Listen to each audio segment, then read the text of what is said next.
Well, we want to turn back to our top story today and to the aftermath of the horrific events in Nova Scotia. One of the people killed was Kristen Beaton, a frontline healthcare worker, and her husband, Nick, gave an emotional interview about how this has shattered his family.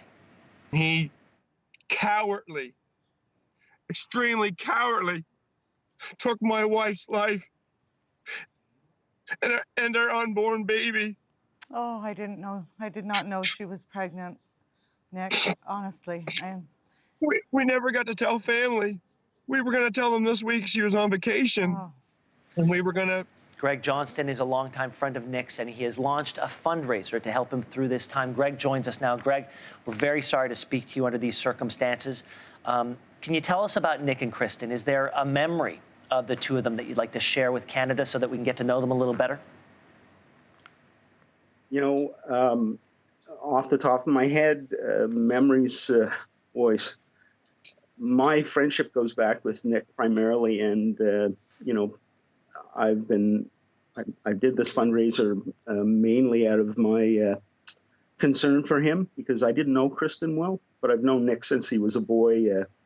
There's a whole parallel story, you know, to how we met and such. But yeah.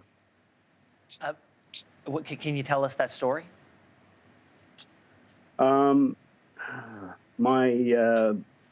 I was a friend of Nick's dad. Nick's dad perished with cancer approximately 15 years ago. At the same time, my sister's husband also perished with cancer, leaving behind two boys, my sister's husband and my sister, to raise them. And the same thing in Nick's case, his dad died and left him and Jacob. And so I am, you know, connected with them. Yeah, very, very close. Last night, I think, or yesterday rather, Canadians saw a side of Nick and heard a story that just devastated anyone who saw it. It was a very raw and emotional interview. How is he holding up? You know, he sent me a text just before we came live, and you know, he's a strong person. He's got you know, the Rude family and the Beaton family behind him. All of his family are, you know, they're a tight knit group. He's doing okay. I mean, he's having his times, no question about it. It's a difficult time for him, and actually, he asked me to send along a message that. His heart goes out to the other victims, you know, of this tragedy. And not only is he reeling and his family's reeling, but, you know, it meant a lot to him to be able to get that message out and continue on with his, you know, with Kristen's legacy. Greg, you launched this GoFundMe, and the reaction has been swift. What are your thoughts about how people have come together to support your friend? You know, it's a testimonial to Kristen, who she was as a person.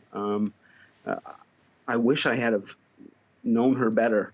I wish, you know, I had had that opportunity. But when I read the sentiments that people are leaving from the GoFundMe page, it's amazing. One from North Dakota this morning who says she has family ties with grandchildren in Nova Scotia and Halifax. And, you know, just sentiments from not just Colchester, not just Nova Scotia, everywhere, just all over the world. It's just an amazing response to support Kristen and, of course, Dax, their son, and Nick. Greg Johnston, thank you so much, and we're keeping Nick and Kristen and Dax in our hearts. We appreciate your time today.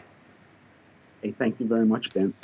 And if you'd like to make a donation, you can find the link to the GoFundMe page on our social media pages.